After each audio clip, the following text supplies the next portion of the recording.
Hello, and welcome to the Alabama Public Health Training Network. Recent studies show that rape is still all too prevalent. Somewhere in the United States, a woman is raped every 2 minutes, and by the age of 18, 1 in 4 girls and 1 in 6 boys will be victimized. Today, we will cover important information to help support caregivers in providing better service and care to sexual assault victims. Thank you for joining us today for our program, Sexual Assault 101, Introduction to the Dynamics of Sexual Assault and Alabama Laws on Sexual Assault. Today's program is part 1 of our 2-part series. Part 2 will take place on June 24th from 12 to 1 p.m. If you have a question about anything being discussed today, please call or email during our broadcast. The phone number and email address are on your screen now and will appear again later in the program. Also, the handouts, sign-in sheet, and evaluation are all available online. You will need to register for the program in order to access those materials. Continuing education credits have been approved for nurses and social workers for today's program. In order to receive credit for this training, you must watch the entire program, then complete and return the sign-in sheet and evaluation. While content may continue to be relevant, continuing education credit will only be awarded for 1 year for nurses, expiring on June 30th, 2017, and 2 years for social workers, expiring on June 30th, 2018. If you are watching this program on demand and want to receive a social work continuing education certificate, you will need to complete the social work test and send it in along with your sign-in sheet and evaluation. If you are watching this program live, there is no social work test required. I'm Renee Carpenter, State Social Work Director for the Alabama Department of Public Health. And joining me, we have Kathleen Connolly and Jennifer Arsenian, and the Alabama Coalition Against Rape. Welcome, and thank you both for being here to help viewers with this very important topic. Glad to be here. So, I will turn it over to you. Hi, I'm Kathleen, and I'm here to just give you a very brief overview of rape and how damaging it is emotionally. This crime really is like lofting a grenade into someone's life and blowing pieces emotionally and sometimes physically to the walls. And I think it's critical that caregivers and folks like you in the medical field are up to date on information and know best practices so you can best respond, because you make such a tremendous difference. First responders' reactions to rape victims have long-ranging effects on how they do with the healing process. So if you're there at the forefront, you can make a tremendous difference, not just at that moment, but literally for years to come. I've started with the FBI definition of rape, which is penetration, no matter how slight, of the vagina or anus with any body part or object, or oral penetration by a sex organ of another person without the consent of the victim. This is not the law in the state of Alabama. This is the FBI's definition. I'm going to leave laws up to Jennifer in the second half of the hour.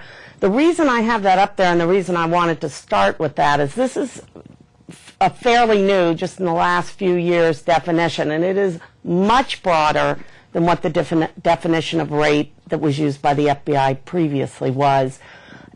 Previously, you had to have a male perpetrator, a female victim, and it had to be penis, vagina, and there had to be penetration. I like this new definition a lot better because it covers so many more things that when people are sexually assaulted may not be legally defined as rape in a particular state, but that feel like rape and that as society we view as rape. So when we look at the rape rates that are reported by the Uniform Crime Report, what we're seeing is a little more accurate depiction of what's actually happening. I also like it because it does take gender and sexuality out of the picture. You are able to have same-sex rape. You are able to have rape where the perpetrator is a woman and the victim is a man. And language really matters. With this issue, I would urge you to look at the materials you have and the way that you talk to people, and do you only focus on female victims. I know sometimes you'll see things that are up that'll say, this could be someone's daughter, their mother, their sister. Men are raped too, and in alarming numbers. So when we send those kind of messages, we sometimes are putting up our hand, right, and saying, yeah, not you. So think broadly. Use this definition to help guide your language in terms of it's broad. This is a broad problem. It's a horrific crime, and it affects a broad number of people of both genders and all racial groups, religious groups, ethnicities, sexuality. None of that is a barrier to rape. And I think the broader we go, the better it is. And inclusion really helps. Because, again, you don't want to leave anyone feeling like they're on the outside looking in when you're there to help. I wanted to dispel a few myths about rape. There are too many for us to dispel them all today, but one thing is people seem to think that rape doesn't happen that frequently. Sometimes people will say, gee, I don't understand. I mean, how are there enough rapes in Alabama for you guys to have, full-time jobs dealing with it? Rape happens a lot. The latest statistic is there's a rape in the United States every 107 seconds. So sadly, there is more than enough crime of this nature going on. Another common misconception is who is raping people. I think some of this is due to what we see on television. We see the person behind the bush with a knife going to leap out at us, right? And that person's generally a stranger. We talk to our kids about stranger danger. However, when you're looking at rape, nearly 80% of rapes are committed by someone that the victim knows. And when you look at certain populations, for example, college students, that rises to 95%. So we don't want to focus all our attention on strangers, because what we're doing then is only focusing on a narrow group of perpetrators, and actually the bulk of the perpetrators we're not addressing risk there, whatever. Reaction. I sometimes hear people say, well, I don't know, it seemed like an odd reaction to me. I'm not sure I can believe this person because I don't think someone who was raped would react that way. Well, I'm here to tell you, after nearly 20 years in this field and having sat with well over 1,000 different individuals who had been raped, there is no uniform reaction. It runs the gamut. And in trying to think of something analogous to help you get it in your head, I think of rape has the kind of effect that losing someone you love to death, that kind of devastating and long-lasting. It's never something that is, not part of your DNA from then on. And if you think about that kind of analogy, if you went to a funeral and you had 3 siblings burying their mother, and one was sobbing, and one had a very flat affect and was just standing, and the other was crying quietly and lightly, and I said to you, which one's the right reaction? Who's really sad? I mean, you'd say, well, they're all sad. We're individuals. We grieve differently. That's exactly why you will not see a uniform reaction to rape. Some people, will make jokes and try and diffuse their pain that way. So just don't, however someone reacts, listen to what they're saying. Don't judge what they're doing by their reaction. Age, 80% of rape victims are 30 and under, and that's in Alabama and across the United States. The highest risk rape is 12 to 18, and then it goes down for the next category, which I believe is 18 to 24, continues going down until you get up into your 50s, and then it begins going up as people become more elderly. And I think that's key, especially for you in the healthcare field, because we need to be aware that rape isn't isolated and only happening to, people that we think are targeted because of, oh, that's an attractive person, this person was wearing whatever. That is not it. Vulnerability is what predicts rape, and that is why my mother is at more risk than I am. because she is more vulnerable because of certain, physical limitations. I wanted to address the idea that rape is sex. I hear this a lot. Well, I think it was consensual regret. I think, I think it was just a bad sex experience. Rape isn't sex. Rape is a crime. This whole idea that it was some kind of, it was not really consensual, but no. We were just discussing Jennifer's daughter taking swimming lessons, and it would be like, well, is she doing breathing swimming or non-breathing swimming? There isn't non-breathing swimming, that's drowning, and there isn't, sex, but not really, bad, but no, if it's non-consensual sex, if it's forced sex, then it is rape. And I think it's important that we say the word rape. When we minimize with our language, we take away what is happening and how severe that is, and how important it is that we, address this issue. I would urge you, if you see articles in your newspaper entitled 34-year-old woman convicted of relationship with 14-year-old boy. Having a relationship isn't a crime. Rape is, and that's what that person was convicted of. And that needs to be what it says, because we need to be talking about it and acknowledging that that is a serious crime. That is not some sort of wink, wink, nod, nod relationship. False reports, many people believe that the false reporting rate for rape is much higher than other crimes. It is not. The FBI reports that it's the same as other major felonies, between 2 and 8%. Sometimes people will decide not to pursue a rape in the criminal justice system, and I think our perception as a society sometimes is, it didn't happen. But that's actually not the case. It just may be too overwhelming. And then the idea that the best thing to do is just forget it. Put it behind you, let's move on. Repression is never a good strategy for dealing with emotional upset and trauma. I always liken it to if water is shooting up out of something and you were trying to hold it down. Maybe if you really, really put some effort in, you could keep all that water in, but you are going to be really tired and you can't move forward. So even though knee-jerk reaction might be, well, honey, you just need to put that in your rearview mirror, that actually can be harmful and it's not helpful. Lot of psychological impact from rape. Again, everyone is not the same, but we see a marked increase in anxiety and fear. People who have been raped have a 3 times higher chance of having a bout with major depression. They're 4 times more likely to have considered suicide, and they're 13 times more likely to have attempted suicide. So this is a serious public health risk. We see a lot of self-blame with rape victims. Society sends that message so clearly. What did you do?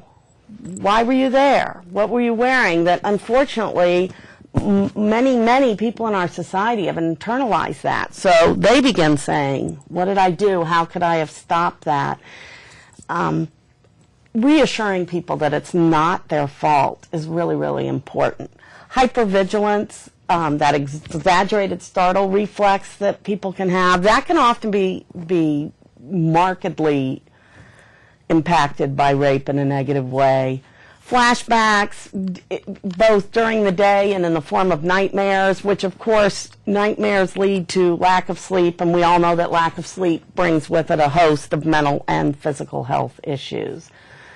PTSD is a huge problem for people who've been raped. They say, the studies show that 5% of the general population suffer with PTSD at some point in their life. And when you look at rape victims as a subsection, it's 31%. Rape victims are the second highest group suffering from PTSD in our country, and they're second only to active duty service people. Huge issue, and again, needs to be addressed within the public health sphere. I wanted to talk just briefly about that. Also, we can see people who are perhaps presenting and we are going, oh, drug seeking, oh, they have an alcohol problem. People who've been raped are 26 more times likely to develop an alcohol or substance abuse issue than the general population. So remember that that may very well be an underlying cause.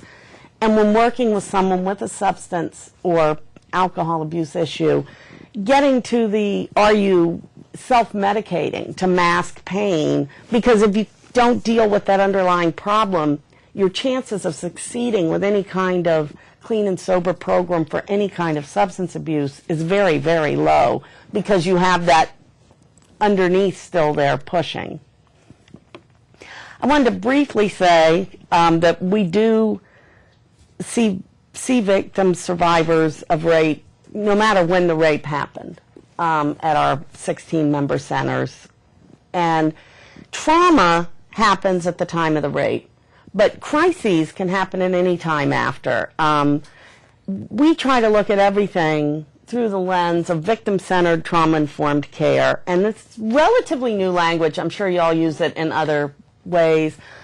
But it was interesting to me when they started talking about victim-centered, trauma-informed care, I went, oh, that's what they call what rape crisis centers have always done. That has been what rape crisis centers have been doing, but now we know what to call it. And I always want to just briefly mention to other first responders that victim-centered piece, because as advocates, rape crisis advocates do try and facilitate what a victim needs, even, or wants, even if it's perhaps you think, and maybe I agree with you, well, if it was me, I'd make another decision. But it's our job not to convince them to get an exam, not to convince them to call the police, but to do what they feel they need at that time and to give them back that control. And we do try to look at everything through that lens of trauma, because trauma so impacts your ability to function, your ability to answer questions, and there's often a lot of questions after you've been a victim of a crime, your ability to think clearly and make decisions. So we try and keep that in mind when we're providing services. For everyone who is reacting to disclosure, just some quick tips. Start by believing. Don't ask any why questions.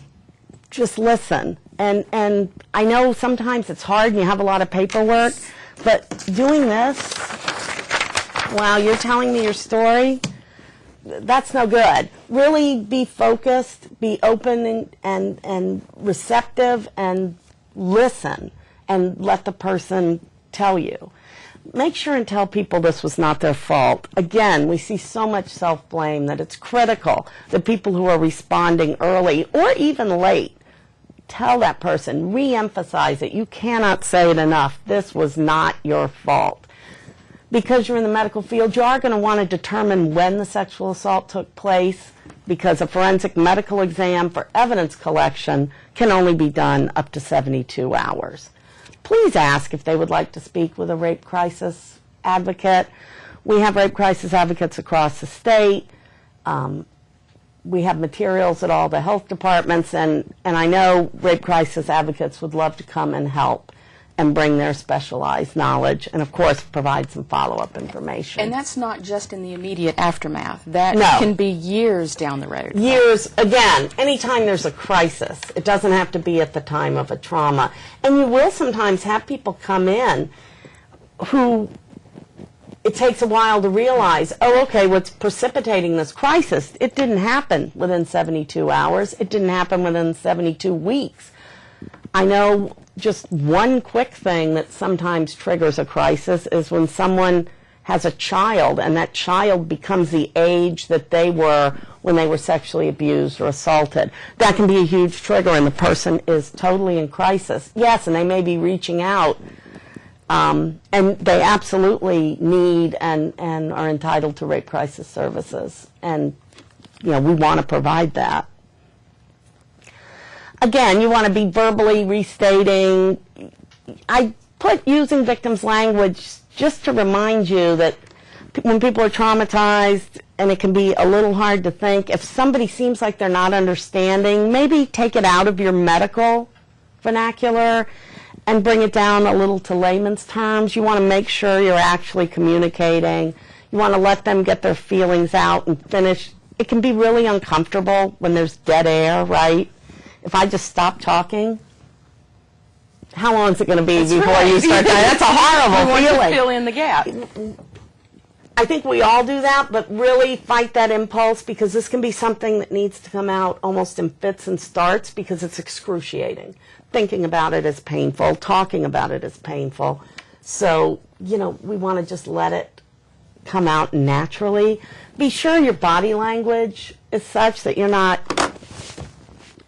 you know, this is Don't be not closed helpful. off. And again, if you're, tell me, and you're turned around, or you're looking at something else, or you're writing things down, or you're hollering at somebody, hey, I'm going to need a, you might as well erect a wall. You really are putting that barrier.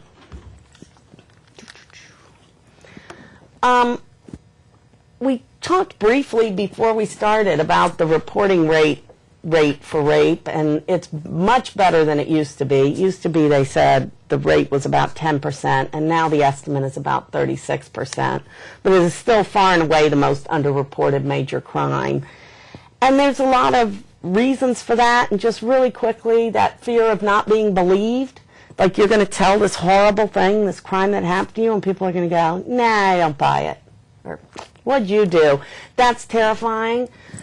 Many people are shamed or embarrassed, or they're afraid that whomever they tell, the staff at the hospital, the health department, the Rape Crisis Center, maybe will not keep their confidentiality. I think telling them what you're required to report as mandatory reporters, and what you will keep confidential, and assuring people of that at the outset can go a long way to making them feel comfortable about telling you.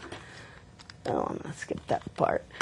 And there are some signs, of course, if someone tells you, you're going to know they were sexually assaulted, but sometimes you may want to just ask in your screening, have you ever been the victim of physical or sexual assault? And particularly if the people have STIs, an unexplained pregnancy, constant stomach or abdominal pain that you can't diagnose, and they say also bladder spasms can be a sign of a history of sexual abuse and assault. Discharge or pain, having difficulty walking or sitting, unexplained injuries. I know many of you have taken the training on looking for signs of domestic violence. I want you to also be thinking sexual assault for some things. Know that we're here as a coalition, and we're speaking more broadly as our 16 member centers across the state of Alabama. We are here not just for rape victims, but we are here for the health departments, and we want to be, you know, partnering and helping in any way that we can. We want your expertise, and we'd love to give you ours, and I think that is the best case scenario for the people that we serve. There are 24-hour crisis lines at all the rape crisis centers in the state, so people can always reach out. And what we were talking about, that doesn't have to be to reach out to get an in-person immediate response. You may just need to speak to someone, right? It's a rough night. You can't sleep, or you're really struggling with something. Rape crisis centers in Alabama are there, whenever the time, whatever the need, 24/7. They all offer individualized counseling as well as support groups, and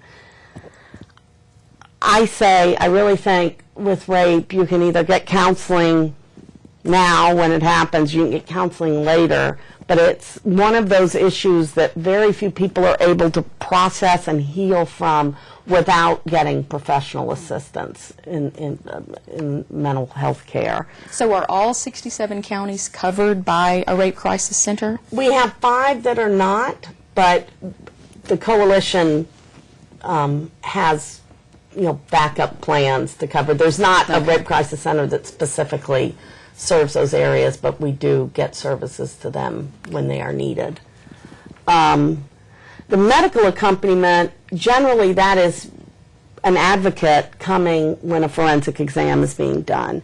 And the reason you want an advocate to come is because conducting a forensic exam and collecting the evidence that's in a rape kit, that is something that a specialized trained nurse does, a sexual assault nurse examiner, and they are a neutral evidence fact finder, and it's important that they be neutral for purposes of this evidence being, viable in court. But the victim who's having this evidence collected, I mean, that's a horrible thing to have to go through at that particular time. So they're needing a lot of emotional support, and they may need information and resources. So we have an advocate there to provide that so that they get the full panoply of care while they're there in the midst of the trauma, because forensic exams are only done in that first 72 hours. People are still in that state of immediate trauma. Legal accompaniment and advocacy, we go with people to the police station, we go to grand jury hearings, even if we have to sit outside just to be there before and after, for trial, for sentencing hearings.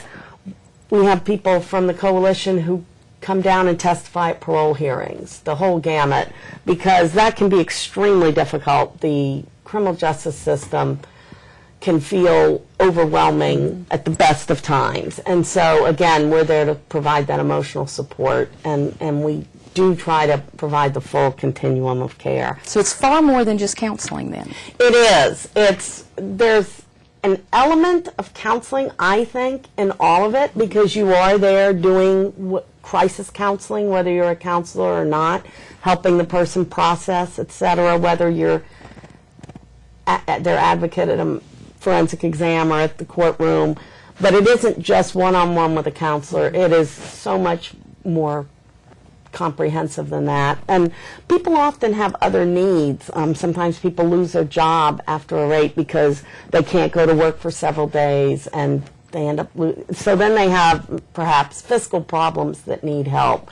Or again, they're masking with drugs or alcohol, so they've got that issue. So we try and make sure we have information and referrals throughout the community to provide the assistance that people need. I see that my time is up, and so that seems like a perfect segue to Jennifer Arsenian, who's going to talk about the laws in the state of Alabama. Okay. So, so we're going to talk just briefly about the sexual assault laws. I'm going to touch a little bit on the stalking and the trafficking laws as well. And so, unfortunately, this is not the most high-energy segment, but just to give you an overview of what the laws are in Alabama. Again, you're not practicing law. This is not a session for prosecutors or attorneys, but this is just to give you all an idea of what victims may face when they're looking at going through the criminal justice system and what the laws are.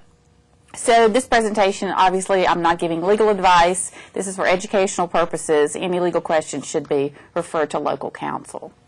So in each law in the sexual assault statute, it begins with a definition section. And so this section is the terminology used in the law. It's not terminology that you're going to use day to day with victims and survivors. It's not terminology that most people are comfortable with, but it is the legal terminology. So this is what will be referenced as I go through the statutes. So in Alabama, we have two categories that are equivalent to what Kathleen was talking about with the FBI's definition. We don't use that definition, but we have two areas of the law that cover it. One is rape, which I'll talk about, and the other is sodomy. So when we look at these two definitions, sexual intercourse and deviant sexual intercourse, and you can read those for yourselves, they basically deal with the two areas of sex acts that occur between opposite sex and can occur in the same sex category. So we do have crimes for all of those acts, but they're not listed under the one term of rape. So when we go through rape and sodomy, you'll see that this terminology is used basically to describe the particular sex act, whether we're talking about sexual intercourse, which is the penetration, even slight emission is fine, emission's not required and slight penetration is fine, or if we're talking about acts outside of that intercourse. So both of those are covered again under rape or under sodomy. Sexual contact is another separate act that is defined in Alabama law, and again it's specific to touching sexual or other intimate parts of a person. In terms of where you see references to married and specific consensual language, a lot of that has been removed by case law or United States Supreme Court. So if it is a non-consensual act, regardless of the relationship between the persons, it falls under one of the statutes. And again, you'll just see some of the terminology there. I don't have every definition, so you see on each of my slides I'll have the code cite. So if you want the full text of the law, you can easily find that via that code cite. So these are just a summary piece of the Alabama laws. Mentally defective obviously is not good terminology and not terminology we would use, but it is the legal term. So unfortunately that's what is used without the laws, and that's specific to a person who suffers from a mental disease or defect which renders him incapable of appraising the nature of his conduct. And again, that's specific to the legal form, not terminology I would suggest using with your day-to-day work.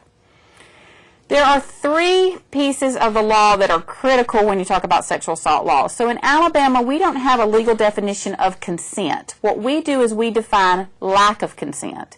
So when you look at a sexual assault statute, what you're going to find is it's basically a formula in our state. So you have the sex act. So the legal community has to look at that to determine if there's enough evidence to show that a particular sex act occurred. Once you've shown that, then the next category for determining what charge it is can you show evidence of lack of consent? And there's three terms that primarily link to that lack of consent. And this is one of them.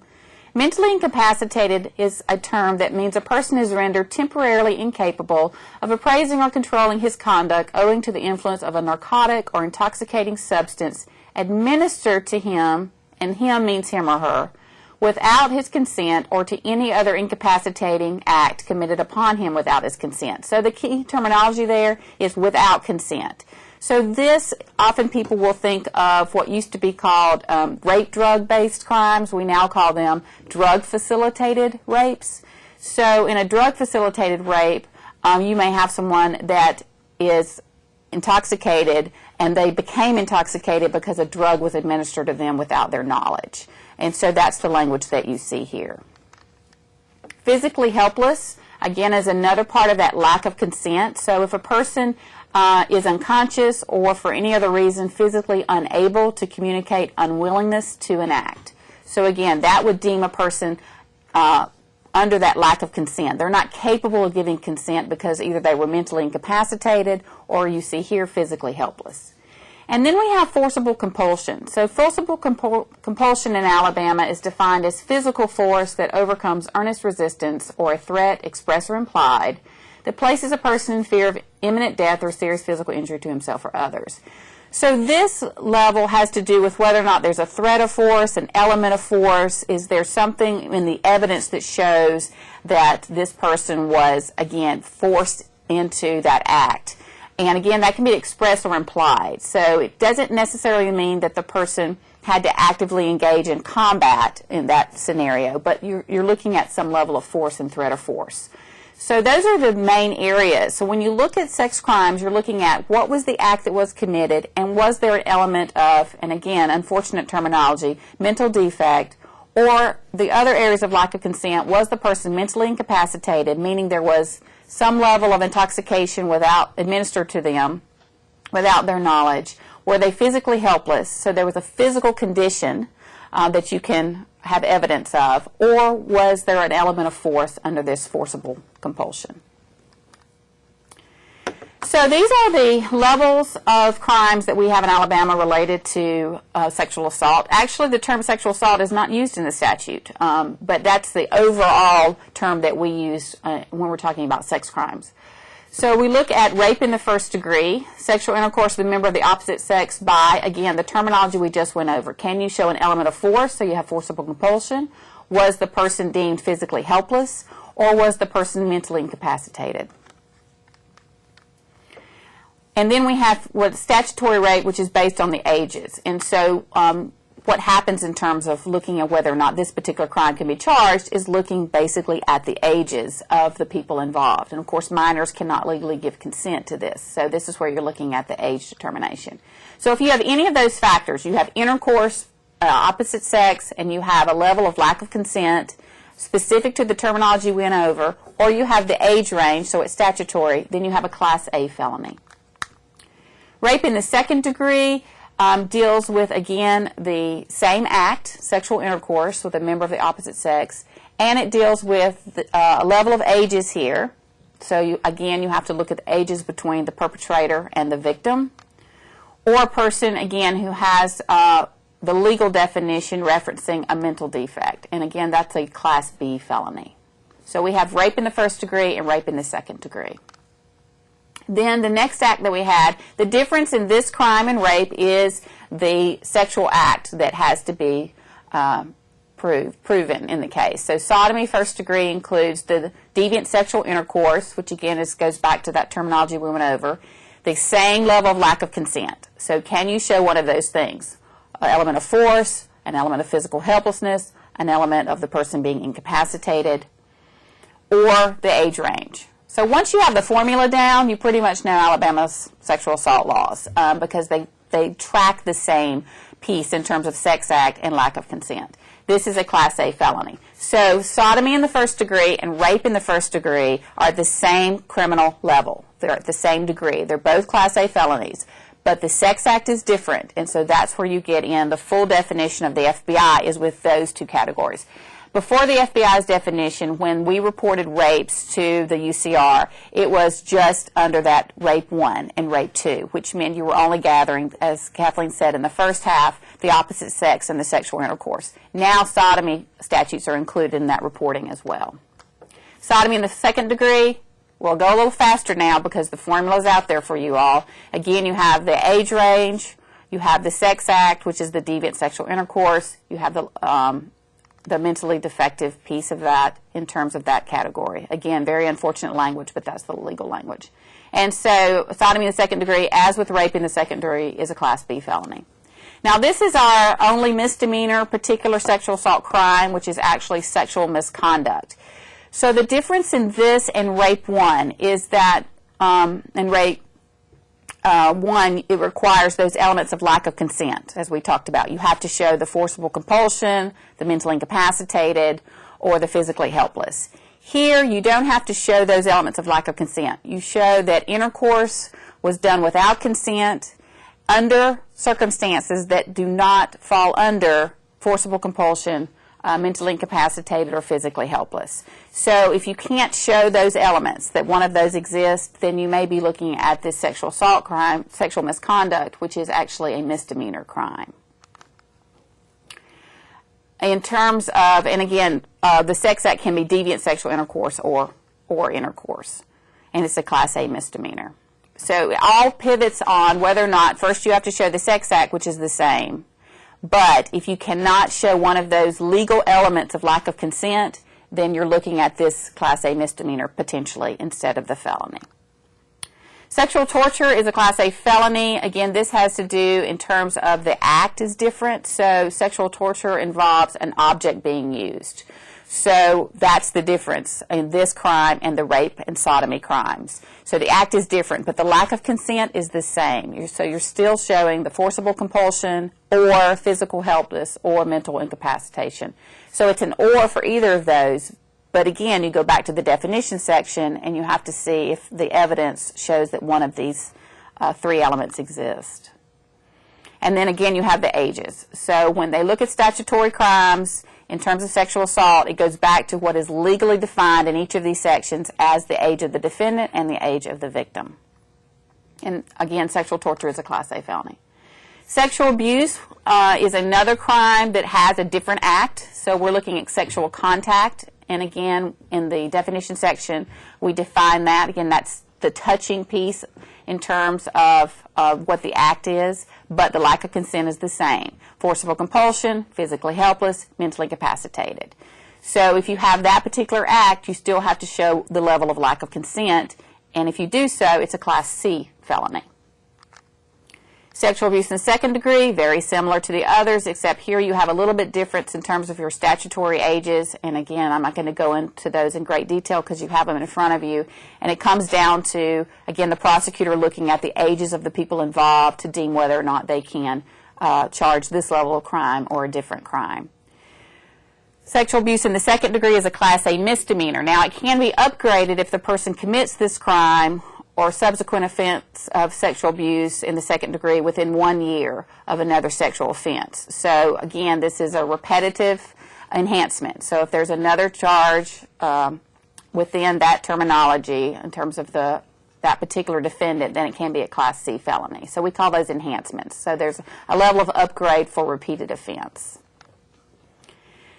This is lack of consent, which I have been over, and again, it's just this, we don't define consent, we define lack of consent, and so what prosecutors, law enforcement are looking for on the criminal justice side is evidence that one of these things exists so that they can charge, again, at one of these felony levels. And so for the felony crimes, you're looking at forcible compulsion, which we went over, incapacitation, or that the charge had to do with forcible compulsion, which is, again, as a level of threat of force or force.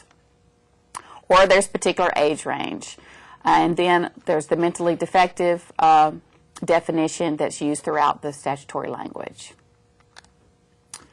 So that's the sex crime. So again, it's a formula base. So you all should have it now. So you determine the particular sex crime that was committed in terms of the act itself. Once you've deemed that that particular act occurred, then you determine whether there is lack of consent present based on the elements of the crime and determine which lack of consent it is: forcible compulsion, mentally incapacitated, physically helpless, or you may have, again, a person that under the law would deem as having a mental defect.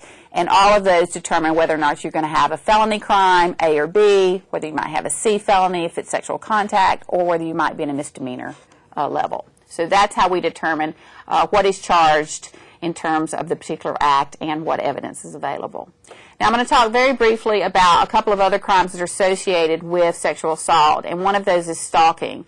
So you might see cases, or you might have a person come in who's disclosed that there's been a rape or sodomy or some other crime, and that the defendant is continuing to harass them, harass their family, trying to maintain contact. And so again, in those cases, there may be evidence to link to either a felony level stalking or a misdemeanor stalking. So we have both crimes in Alabama, because we know many times the offender does not leave the victim alone.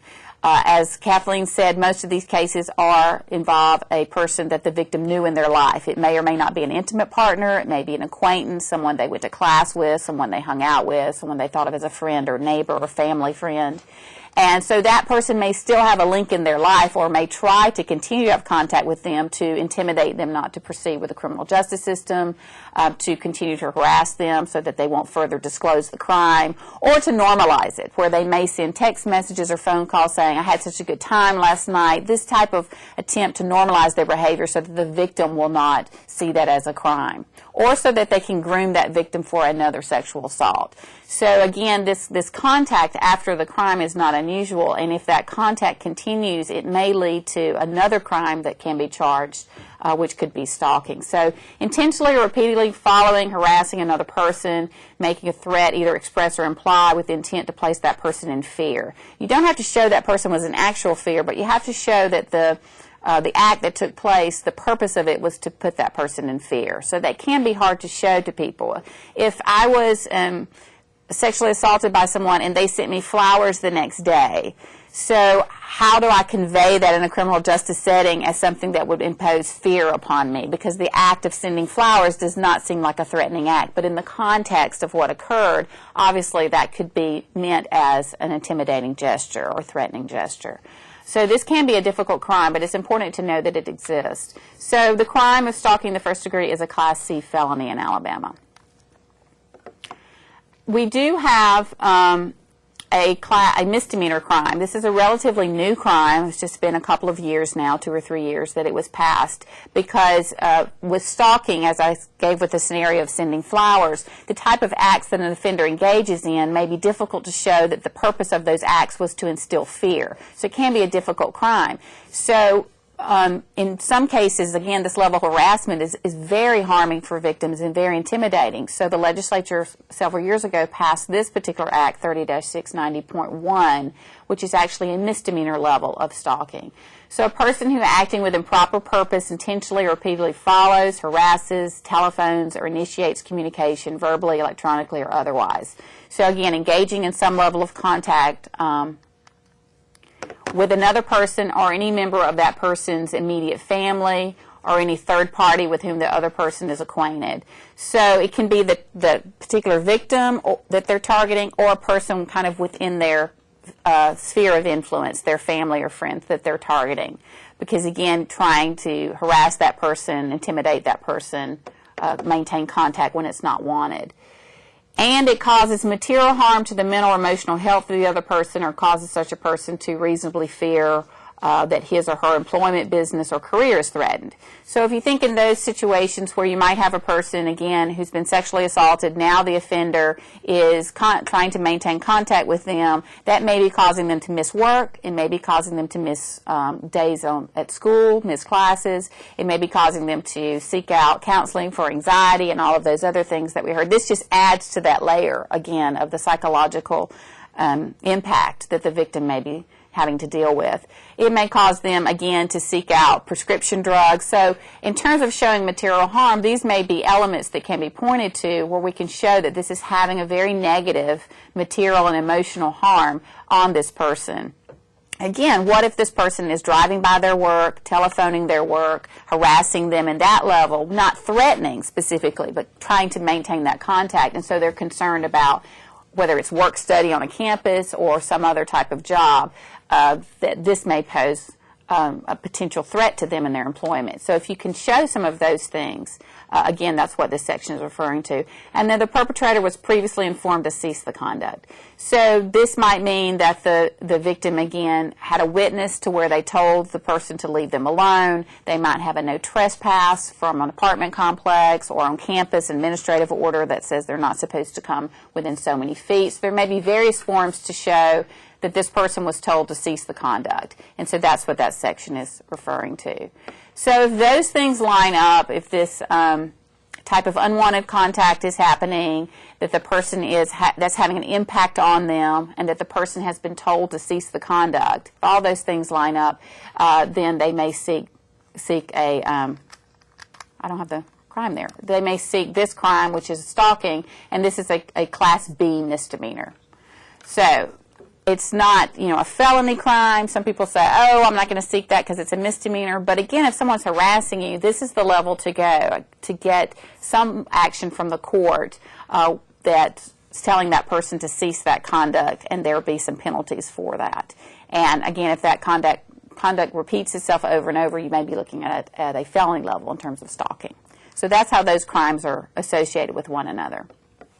The last crime I'm going to talk about briefly is the human trafficking crime. So human trafficking, I'm sure most of you have had information about human trafficking. We're seeing more and more services for victims of human trafficking around the state of Alabama.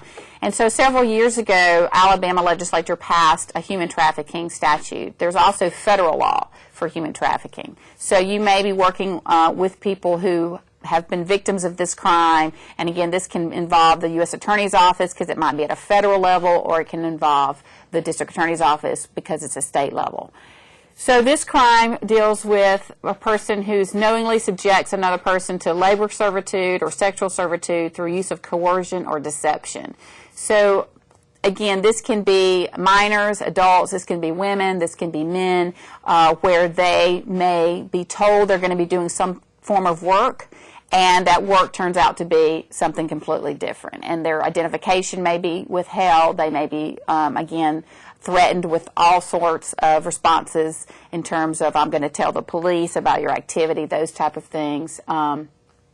Obviously, the threat of physical harm. So any of these coercion, deception, levels of threat or force that force people into this servitude, sexual or economic servitude, involves the crime of human trafficking.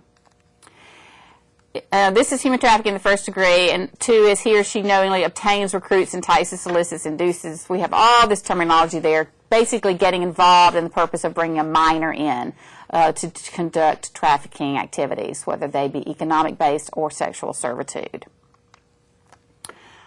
For purposes of the section, it's not required the defendant have knowledge of the minor victim's age, so they can't claim, well, the person looked 19 to me. So it still would be, if they're a minor, they're a minor. And so just the fact that the person mistakes their age, again, is not the issue here. If they are a minor, then Section 2 comes into play.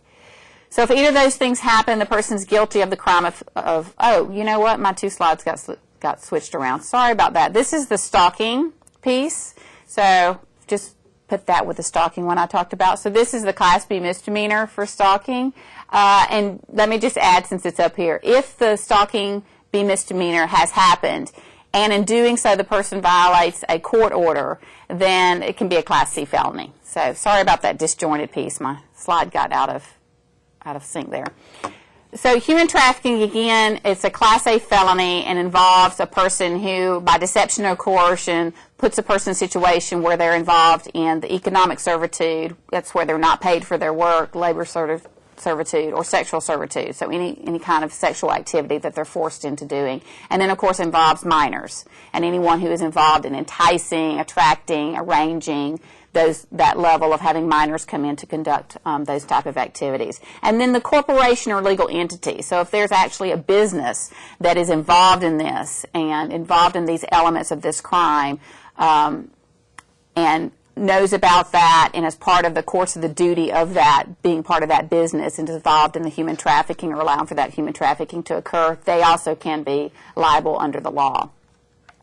Any person who obstructs or attempts to obstruct or any way interfere or prevent from enforcement of the section is also subject to a crime, which in this section is a Class C felony. So because we know human trafficking is a very intricate crime. Many times there are many players involved. There are people that attract the people in and lie to them and deceive them. There are people that have the element of force and keeping them trapped in that activity, criminal activity, and then we have potentially the businesses and corporations who are supporting that work as well. And so for all of those pieces, you may have people that actively try to obstruct the investigation or enforcement of this section. And so that's why the law is written the way it is. It's trying to get to all of those components of human trafficking and making those people liable for their actions. Human trafficking in the first degree is a Class A felony. So for any of the acts involved in human trafficking, you're a Class A felony. And for the act of obstructing from enforcement of it, hindering the investigation, those type of activities, you may be looking at Class C felony. Human trafficking in the second degree is the last section I want to cover. And again, this involves when a person knowingly benefits financially or by receiving anything of value from participation in this type of venture. So if you think of all the elements we've talked about, if you're running a corporation, you're running human trafficking, a lot of times, obviously, money is involved in that. So whether it's the economic servitude where the person has to perform labor without being paid, the money that's coming in for that labor, there's a third party that's taking that in. Same thing with sexual servitude. So the person is forced into various sex crimes, sexual activity, and that may have an economic component. And so the person who may be benefiting from that also can fall under these statutes for liability purposes. A person knowingly recruits, entices, solicits, induces, again, in terms of this is for adults, getting people involved in labor servitude or sexual servitude. So involved in that piece of bringing people into this crime. And again, the other section, so if the corporation is involved at this point in human trafficking, knows it's going on, actively involved with that as part of the corporation, then there can be liability issues there as well. Commission of a crime was, again, either authorized, requested, or commanded or performed under that business entity. So it's not that a business is working and this is going on by a couple of staff members and they have no idea. It is, again, being involved in this type of criminal activity. For this one, it's similar activities. Again, it's human trafficking is in the second degree is a Class B felony for people involved at that level. For someone who obstructs or attempts to obstruct the investigation or enforcement of the act, is a Class A misdemeanor. So these are complex crimes, complex statutes because they are reflecting the complexity of the crime. But we are seeing more reports of human trafficking for labor and for sexual servitude. It's something that the Alabama Coalition Against Rape obviously is involved in terms of those victims that are coming in for the sexual servitude part and providing services for. And I know that there are some specialized agencies throughout the state that are dealing with human trafficking at the adolescent and minor age and also at the adult age. So it's not a new crime, but with the statute, we now have some ability to hold people liable in Alabama under Alabama law for the crime. And all of the issues that Kathleen talked about in terms of what's going on are present for victims with human trafficking But in addition to that, these are very complex crimes and often involved a lot of multiple players. So that particular victim of human trafficking may face a whole level of intimidation, fear, and coercion that you don't typically see in other types of sexual crimes just because of the complexity of what they're involved in. So I'd encourage you to get more information about human trafficking and reach out to people in your area that are doing that work. And that's the laws. That's like an hour presentation in 30 minutes. So we have a couple of minutes left for questions or comments or follow-up, I guess. Okay, I think we do have some questions. We do have an email that's come in. This question comes from Russell County. Are the rape kits collected the same in every state, or are they different? When I volunteered for rape crisis in the past, I was told to make sure that an Alabama rape kit was collected. The only hospital we had at this time was in a different state. I was made aware of a case where the rape kit could not be introduced in court because it was out-of-state kit. They are very similar, but yes, there are variations from state to state, and there are variations in terms of how long. There are states that will collect the evidence up to 105 hours after the assault, whereas Alabama does 72. The Department of Forensic Sciences can supply Alabama rape kits, and as a matter of fact, the Alabama Coalition Against Rape, I have a stack of them in my office just in case. So reach out to us if you do need the Alabama kit. Any other questions or from our audience?